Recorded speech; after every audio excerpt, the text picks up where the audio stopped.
Today at 2:13 p.m., a rare cosmic window closes forever.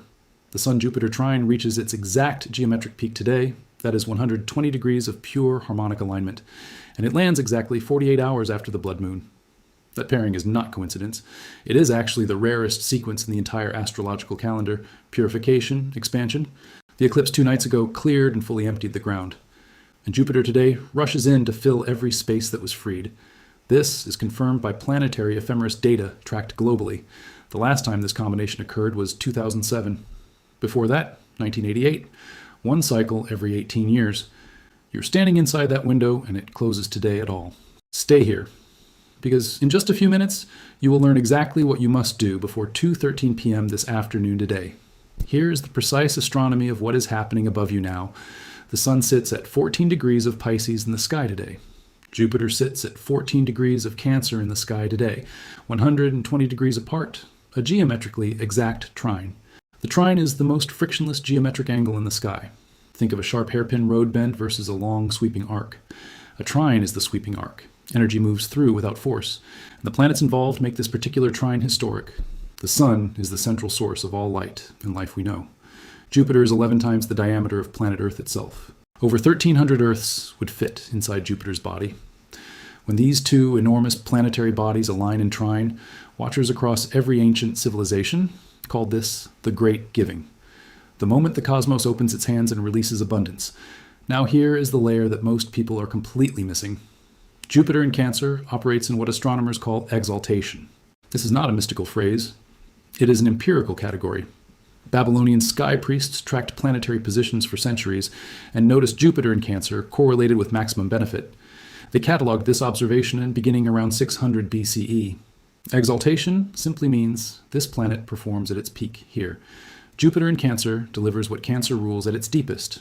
Home, emotional safety, genuine nourishment, and true belonging. Not surface luck, not random windfalls, soul-level provision. What you actually need, delivered directly to your actual life. The Sun in Pisces places us in the final arc of the sky year. Pisces is dissolution, the sacred unraveling before renewal. The blood moon eclipse 2 nights ago was the dissolution peak. It acted as an energetic audit of everything still in your life. Whatever it illuminated and removed, it created a real vacuum. And Jupiter, the largest gravitational presence in our system, is rushing to fill that vacuum today before 2:13 p.m.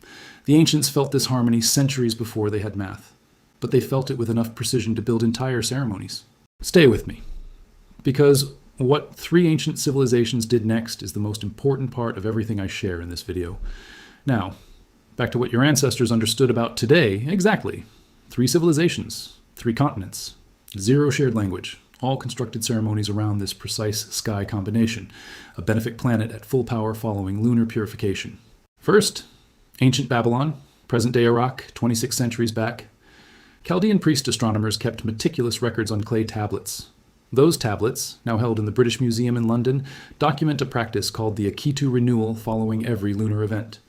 When the moon reddened in eclipse, they entered what they named the House of the Returning Light for all the days that followed. Their core practice in that window was called the open hands, not requesting, not petitioning, simply positioning to receive. They were observational scientists with generations of sky data all pointing to the same clear conclusion without exception. After the blood of the moon, the great gifts of the sky arrive. Position your hands open to catch them, not closed and waiting. Second tradition, ancient India and the living Vedic system. Sanskrit astronomical texts name this sky combination directly. They call Sun and Jupiter in Trine the Guru Aditya Yoga, clearly. The Brihat Parashara Hora Shastra, nearly 2,000 years old, calls this yoga the doorway to what they name dharmic abundance. Not surface prosperity, but wealth aligned with your true purpose. And those texts are specific about timing in a striking way. This yoga reaches its peak in the 48 hours, directly following any lunar purification event that appeared in the sky. 48 hours. You're standing in that window right now. The third tradition is the one that stopped me completely cold. The Haudenosaunee, the Iroquois Confederacy of North America, maintained sky-watching records through their faith-keeper tradition. Those oral astronomical records, documented in early 20th century archives at the Smithsonian Institution, describe what they called the time of the open sky, always following a blood moon event. Their belief?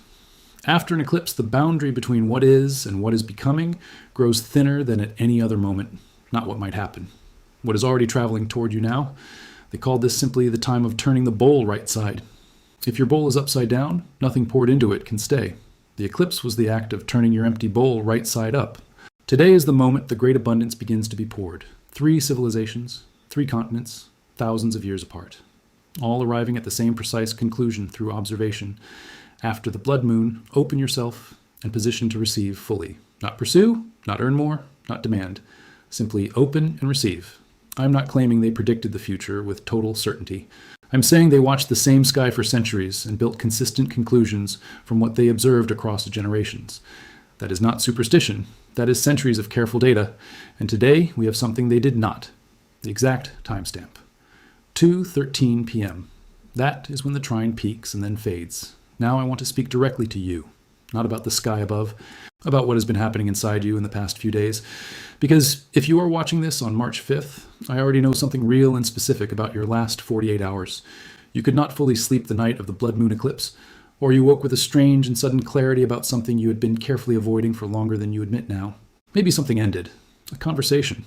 A version of yourself you had been holding onto out of comfort rather than real truth. Maybe you cried and could not completely explain exactly why. If any of that is true, and for most people it absolutely is, you are not falling apart at all. You are completing a cycle. The blood moon in Virgo performed a precise energetic audit. Virgo is the sign of discernment. What is useful versus what has simply been draining your energy without any real return. The internal story, not yet, not enough, when things stabilize, that kept you contained inside a life built for your former self. The eclipse did not destroy that to punish you. It freed you. And now Jupiter is asking, the space is ready. What fills it? But Jupiter in Cancer is not a lottery. It is a response system. It responds directly to what you consciously choose to call in. You are not imagining the lightness you may be feeling today. You're not imagining the pull towards something you've been afraid to reach for because it felt impossibly large until now. That pull is the trine speaking directly into your actual life. You do not need to earn this. You already did the work already. Today is the payment. But you must open the door to receive it. Now here is the practice. Choose what resonates most for you. It is not the ritual that works. It is your clear intention. You need nothing but yourself and your willingness to receive. Practice 1 is named the opening of hands. Use this first. Find a quiet space where no one will interrupt you at all today. Sit with spine upright, both palms open and facing up on your lap. Close your eyes and take 3 slow breaths, each one longer. Then speak aloud or whisper clearly if you cannot speak fully. I release the effort of deserving. I've done the work already. I'm completely open now to receive exactly what is mine today. Remain in that open-palmed position for 5 full quiet minutes. Do not visualize or list or ask for anything specific at all. Simply stay open. Notice whatever arrives. Image, name, feeling. Do not chase it. Let it land. What lands in open hands is yours. Practice 2 is named and called the letter of reception now. Take paper and pen. Write at the top of the page these words. What I am genuinely and truly ready to receive on March 5th. Then write without stopping, without editing, without pausing. Everything you are truly ready to receive, not just to want. Wanting keeps things distant. Ready means they can arrive now.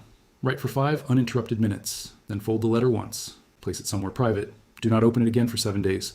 On March 12th, read it. You will find the first threads there. Not everything, not instantly, but the beginning already visible. Practice. 3 is called the Jupiter breath for blocked energy. Stand. 1 hand on chest, 1 hand on belly, eyes closed gently. Breathe in 4 counts, hold 4, release for 8 counts fully, repeat 4 times. On the 5th exhale, speak 1 single word. Whatever word arrives first. Peace, abundance, truth, home, love. That single word is your precise declaration to Jupiter today. 3 forces converge specifically for you on March 5th today. The blood moon cleared and emptied the ground for your renewal. Tomorrow, Venus enters Aries. 45 days of bold, magnetic, new beginning energy, igniting everything that follows. This is not one event. It is a 3-act activation for you. And you're standing at the precise center of all 3 now. Write 1 sentence in the comments before you close this tab. Begin exactly with March 5th, 2026. End it in the past tense, as if it has already happened fully. Not I want, not I hope. Past tense, done. Completed, already real. March 5th. I chose myself and everything around me then changed. When you write it publicly, your intention becomes physically real. 2:13 p.m. today, you know exactly what to do. Go receive.